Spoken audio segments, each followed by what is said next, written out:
साथियों को नमस्कार, बहुजन साथियों को जय भीम, समाजवादी साथियों को फूल जोहार। आज देश में प्रदेश में रामचरितमानस की चौपाइयों को लेकर जिस तरह से विवाद उठा हुआ है, तो उसको मैं एक अपने चैनल की तरफ से एक स्लोगन दे रहा हूं कि भारत में शूद्र विद्रोह, शूद्र स्वतंत्रता संग्राम छिड़ चुका है। यह शूद्रों, एससी, एसटी, ओबीसी एवं महिलाओं के मान सम्मान स्वाभिमान की लड़ाई है। अब शूद्र ना डरेंगे, ना झुकेंगे और ना ही रुकेंगे, क्योंकि हमें आजादी चाहिए। अंधश्रद्धावाद से आजादी, पाखंडवाद से आजादी, मनवाद से आजादी, ऊंच नीच से आजादी, छुआछूत से आजादी, भेद भाव से आजादी और मनवादी वर्चस्ववाद से आजादी, अवैज्ञानिक सोच से आजादी, मनवादी शाही से आजादी। बिहार के शिक्षा मंत्री और चंद्रशेखर यादव, राजस्व मंत्री आलोक मेहता, उत्तर प्रदेश के पूर्व कैबिनेट मंत्री स्वामी प्रसाद मौर्य और रामचरित की शूद्रों को अपमानित चौपाइयों के खिलाफ शहरों से लेकर गांवों तक संघर्षरत शूद्र समाज के लोग इस स्वतंत्रता संग्राम के सेनानी हैं।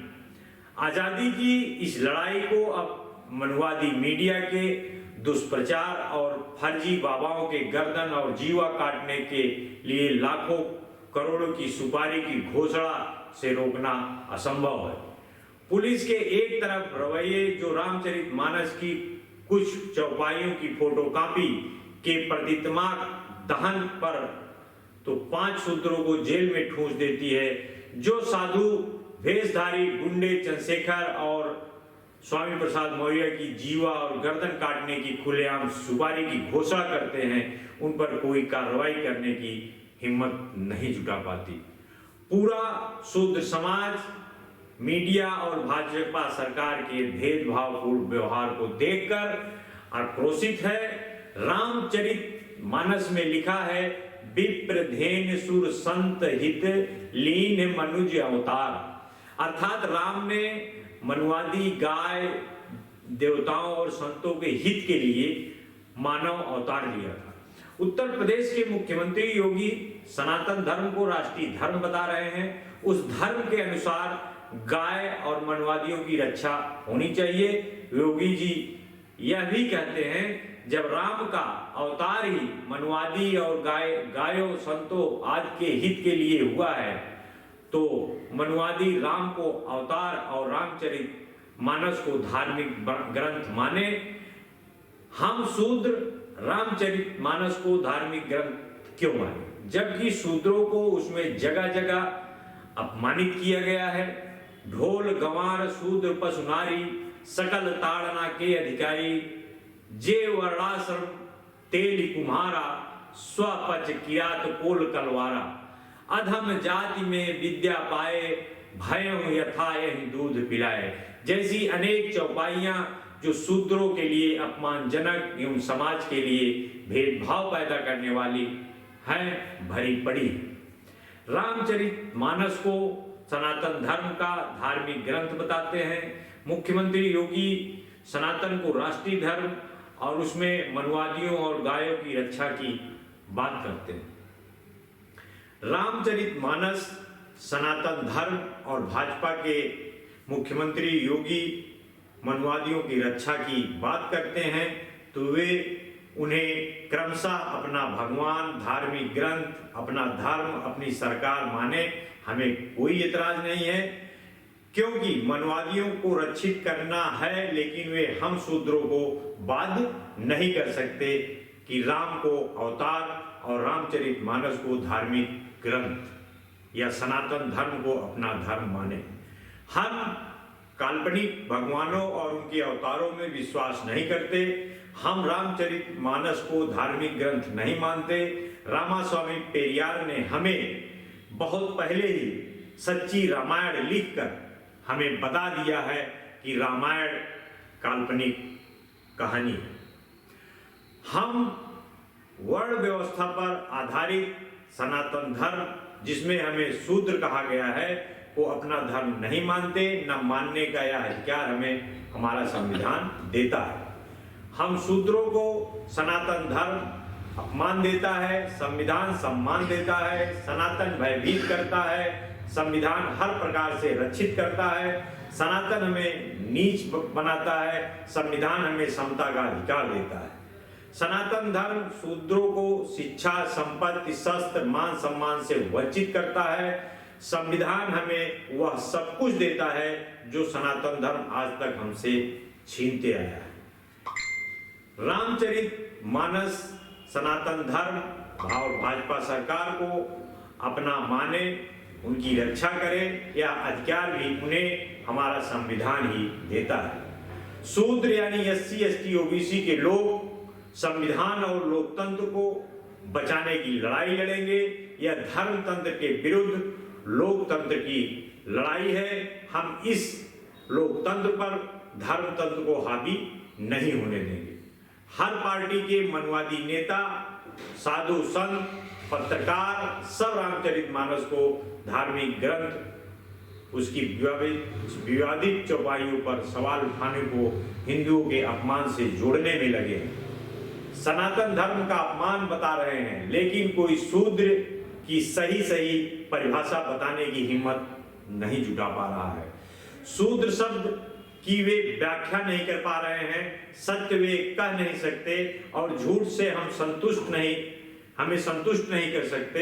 सभी मनवादी यह जानते हैं कि SC, ST, OBC रामचरितमानस और अन्य ग्रंथों में वर्णित शूद्र है, लेकिन शूद्र विद्रोह के भय से कह नहीं पा रहे हैं, जबकि व्यवहार में SC, ST, OBC को शूद्र मानकर ग्रंथों से वर्णित नियमों के अनुसार ही भेदभावपूर्ण व्यवहार करते हैं।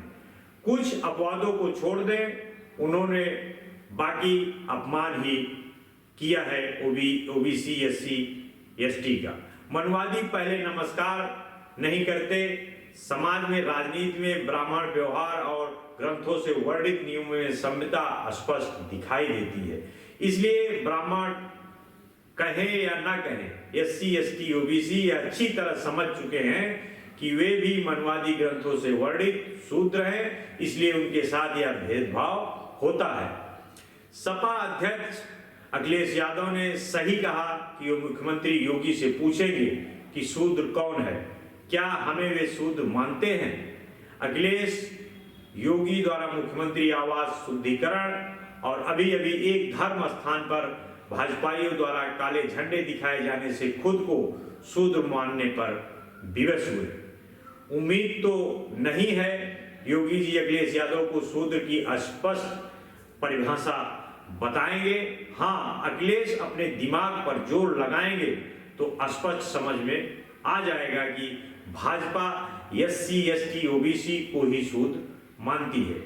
लेटरल एंट्री भर्ती में शूद्रों को बाहर रखना, EVM से शूद्रों के वोट लूटना, कॉलेजियम सिस्टम से शूद्रों को जज न बनने देना, मुख्य मंत्रालयों की जिम्मेदारी से शूद्रों को बाहर रखना, प्रधानमंत्री कार्यालय में मनवादियों का आधिपत्य बनाना, जाति आधारित जनगणना न कराना, शूद्रों को आरक्षण न मिलने पाए इसके लिए सरकारी कंपनियों का निजीकरण करना, शूद्रों का बैकलॉग न भरना, योगी सरकार द्वारा 69,000 शिक्षक भर्ती में शूद्रों के 19,000 पदों पर सवर्णों की भर्ती कराना और भी हजारों कारनामे जो मनवादियों की पार्टी भाजपा ने शूद्रों के हकमारी, उत्पीड़न, शोषण, कुटाई, पिटाई किए हैं, साफ साफ दिख जाएंगे। अखिलेश यादव को आंशिक हृदय परिवर्तन के लिए बहुत बहुत बधाई और सपा कार्यालय लखनऊ के सामने गर्व से कहो हम शूद्र हैं का बैनर लगाने के लिए जागरूक कार्यकर्ताओं को भी बधाई एवं अभिनंदन। यह समतावाद और विषमतावाद के बीच की लड़ाई है, यह लोकतंत्र और धर्मतंत्र के बीच की लड़ाई है। यह वैज्ञानिकता और अवैज्ञानिकता के बीच की लड़ाई है। यह तर्कवाद और अंधश्रद्धावाद के बीच की लड़ाई है। यह मनवादी वर्चस्ववाद और सबके बराबर भागीदारी के बीच की लड़ाई है। यह समतावादी महापुरुषों फूले, साहू, अंबेडकर, पेरियार के समता, स्वतंत्रता, बंधुत्व एवं न्याय जैसे महान मानवीय मूल्यों और आरएसएस के विषमता, परतंत्रता, नफरत और अन्याय के बीच की लड़ाई है। यह महिलाओं और शूद्रों को बराबरी का अधिकार देने वाले संविधान को बचाने की लड़ाई है। इस लड़ाई को हम पूरी ताकत से लड़ेंगे और जीतेंगे। जय संविधान, जय लोकतंत्र, जय भारत, जय भीम, नमस्कार।